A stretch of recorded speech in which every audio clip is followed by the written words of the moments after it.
द्रौपदी चीरहरण। कृष्ण ने द्रौपदी के पुकारने का इंतजार क्यों किया था, आइए जानते हैं ये कहानी को पूरी विस्तार से। महाभारत में द्रुढ़ कीड़ा के समय युधिष्ठिर ने द्रौपदी को दांव पर लगा दिया और दुर्योधन की ओर से मामा शकुनी ने द्रौपदी को जीत लिया। उस समय दुशासन द्रौपदी को बालों से पकड़कर घसीटते हुए सभा में ले आया। जब वहां द्रौपदी का अपमान हो रहा था तब भीष्म पितामह, द्रोणाचार्य और विदुर जैसे न्यायकर्ता और महान लोग भी बैठे थे, लेकिन वहां मौजूद सभी बड़े दिग्गज मुंह फुलाए झुकाए बैठे रह गए। द्रौपदी को घसीट कर लाया जा रहा था, तब तक भी द्रौपदी को यह अनुभव नहीं था कि मेरा चीरहरण होने वाला है। जब दुशासन से भारी सभा में द्रौपदी की साड़ी उतारने के लिए कहा गया, तब द्रौपदी को इस बात का एहसास हुआ कि संकट बड़ा है। उस वक्त उसने अपने सबसे प्रिय सखा भगवान श्री कृष्ण का नाम पुकारा। हरि हरि अभयम कृष्ण अभयम। उद्धव गीता उद्धव भागवत में श्री कृष्ण के सखा उद्धव उनसे इस संबंध में कई सवाल करते हैं, आओ जानते हैं श्री कृष्ण उद्धव संवाद को।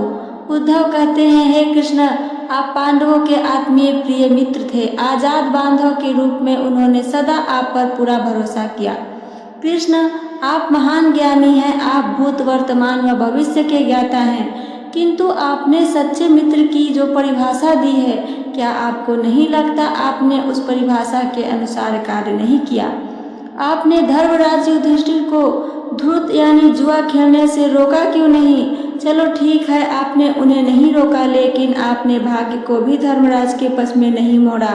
आप चाहते तो युधिष्ठिर जीत सकते थे। आप कम से कम उन्हें धन, राज्य और यहाँ तक कि खुद को हारने के बाद तो रोक सकते थे। उसके बाद जब उन्होंने अपने भाइयों को दांव पर लगाना शुरू किया, तब तो आप सभा कक्ष में पहुंच सकते थे। आपने वह भी नहीं किया। उसके बाद जब दुर्योधन ने पांडवों को सदैव अच्छी किस्मत वाला बताते हुए द्रौपदी को दांव पर लगाने की प्रेरित किया और जीतने पर हारा हुआ सब कुछ वापस कर देने का लालच दिया, कम से कम तब तो आप हस्तक्षेप कर ही सकते थे। अपनी दिव्य शक्ति के द्वारा आप पासे धर्मराज के अनुकूल कर सकते थे। इसके स्थान पर आपने तब हस्तक्षेप किया जब द्रौपदी लगभग अपनी सील खो रही थी। तब आपने उसे वस्त्र देकर द्रौपदी के सील को बचाने की दावा किया। लेकिन आप यह दावा भी कैसे कर सकते हैं? उसे एक आदमी घसीट कर सभा में लाता है और इतने सारे लोगों के सामने निर्वस्त्र करने के लिए छोड़ देता है। एक महिला का सील क्या बचा? आपने क्या बचाया? अगर आपने संकट के समय अपने भक्तों की सहायता नहीं की तो आपको आपाद बांधव कैसे कहा जा सकता है? बताइए, आपने संकट के समय में सहायता नहीं की तो क्या फायदा? क्या यही धर्म है? इस प्रश्न को पूछते पूछते उद्धव का गला रूंध गया और उनकी आंखों से आंसू बहने लगे। भगवान श्री कृष्ण मुस्कुराते हुए बोले, प्रिय उद्धव, यह सृष्टि का नियम है, विवेकवान ही जीतता है। उस समय दुर्योधन के पास विवेक था, धर्मराज के पास नहीं। यही कारण रहा कि धर्मराज पराजित हुए। उद्धव को हैरान परेशान देखकर कृष्ण जी आगे बोले, दुर्योधन के पास जुआ खेलने के लिए पैसा और धन तो बहुत था, लेकिन उसे पासों का खेल खेलना नहीं आता था। इसलिए उसने अपने मामा शकुनी का धूर्त कीड़ा के लिए उपयोग किया। यही विवेक है। धर्मराज भी इसी प्रकार सोच सकते थे और अपने चचेरे भाई से पेशकश कर सकते थे, उनकी तरफ से मैं खेलूंगा। जरा विचार करो कि अगर शकुनी और मैं खेलते तो कौन जीतता? पासे के अंक उसके अनुसार आते या मेरे अनुसार? चलो इस बात को जाने दो, उन्होंने मुझे खेल में शामिल नहीं किया, इस बात के लिए उन्हें क्षमा किया जा सकता है। लेकिन उन्होंने विवेक शून्यता से एक और बड़ी गलती की, और वह यह कि उन्होंने मुझसे प्रार्थना की कि मैं तब तक सभा कक्ष में न जाऊं जब तक कि मुझे बुलाया न जाए, क्योंकि वे अपने दुर्भाग्य से खेल मुझसे छुपकर खेलना चाहते थे। वे नहीं चाहते थे मुझे मालूम पड़े कि जुआ खेल रहे हैं वो।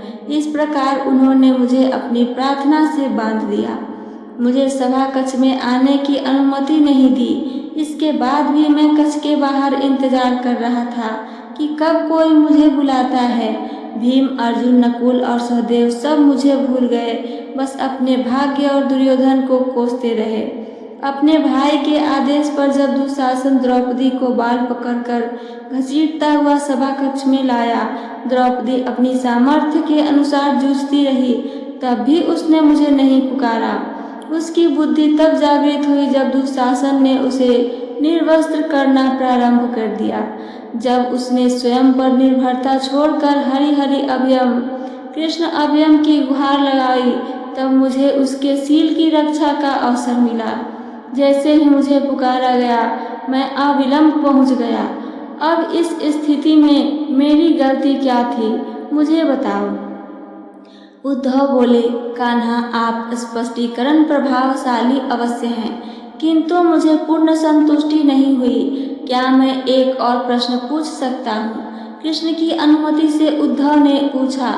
इसका अर्थ यह हुआ कि आप तभी आओगे जब आपको बुलाया जाएगा।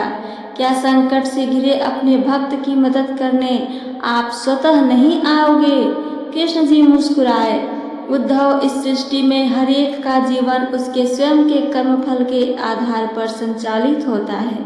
न तो मैं इसे चलाता हूँ और न ही इसमें कोई हस्तक्षेप करता हूँ।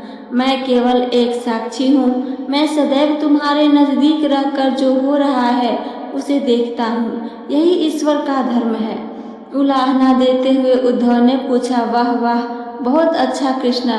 तो इसका अर्थ यह हुआ कि आप हमारे समीप खड़े रहकर हमारे सभी दुष्कर्मों का निरीक्षण करते रहेंगे। हम पाप पर पाप करते रहेंगे और आप हमें साक्षी बनकर देखते रहेंगे। आप क्या चाहते हैं कि हम भूल करते रहें, पाप की गठरी बांधते रहें और उसका फल भुगतते रहें? तब कृष्ण जी बोले, उद्धव, तुम शब्दों के गहरे अर्थ को समझो। जब तुम समझकर अनुभव कर लोगे तो मैं तुम्हारे समीप साक्षी के रूप में हर पल हूँ। तो क्या तुम कुछ भी गलत या बुरा कर सकोगे? तुम निश्चित रूप से कुछ भी बुरा नहीं कर सकोगे। जब तुम यह भूल जाते हो और यह समझने लगते हो कि मुझ में छुपकर कुछ भी कर सकते हो मुझसे तुम, तब भी तुम कठिनाइयों में फंसते रहते हो।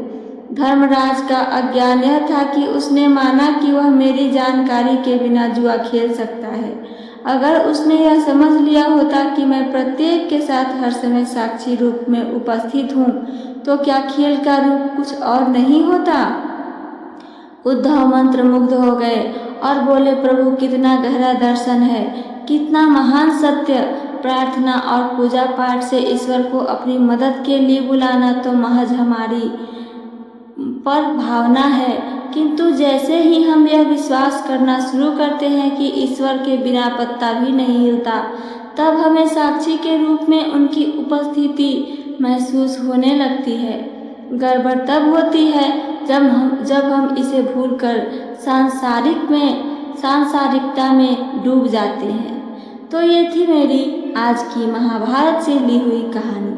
मेरी कहानी आप सबको पसंद आई हो तो चैनल को सब्सक्राइब करके वीडियो को लाइक करना ना भूलें। साथ साथ अपना एक प्यारा सा कमेंट करके हमें ज़रूर बताएं। सुनने के लिए धन्यवाद दोस्तों। जय श्री कृष्ण। राधे राधे।